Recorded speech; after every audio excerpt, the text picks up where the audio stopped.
পৃথিবীর ম্যাপটা দেখেন, 1945 সালের আগে ইসরায়েল নামে কোনো দেশ ছিল না।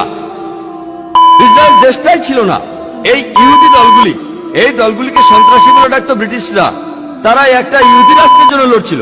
পরে তারা শক্তি দিয়ে ইসরায়েল দখল করে আর প্যালেস্টাইনদের তাড়িয়ে দেয়। এখন এই লোকগুলি প্যালেস্টাইনের লোকদের বলছে, যাদের দাবিটা আরো জোরালো, তাদের দেশ ফেরত চায়। এখন তাদেরকে সন্ত্রাসী বলে ডাকছে ইসরায়েলিরাই। চিন্তা করেন, হিটলার 60 লক্ষ ইহুদি মেরেছিলেন, তিনি ইহুদিদের বের করে দিয়েছিলেন। তারা প্যালেস্টাইনে যাবে কেন? প্যালেস্টাইনিরা তাদের জ্ঞাতি ভাইদের আমন্ত্রণ জানিয়েছিল, তারা যদি কোনো দেশ চায় তাহলে জার্মানিতে ফিরে যাওয়া উচিত, ইউরোপে যাওয়া উচিত। চিন্তা করেন, প্যালেস্টাইনিরা তাদের স্বাগতম জানিয়েছিল। ধরেন আপনার বাসায় একজন মেহমান আসলো, অচেনা সেই লোককে আপনি বাসায় থাকতে দিলেন, আর কিছুদিন পর সে আপনাকে বাসা থেকে বের করে দিল। আপনি দরজার সামনে বলতে থাকলেন, আমার ঘর ফেরত চাই, ফেরত দেন। লোকে আপনাকে বলবে সন্ত্রাসী। ঠিক এই ঘটনাই ঘটেছে। আজকে এই প্যালেস্টাইনিদের সন্ত্রাসী বলা হচ্ছে কেন? তারা তাদের দেশ ফেরত চায়।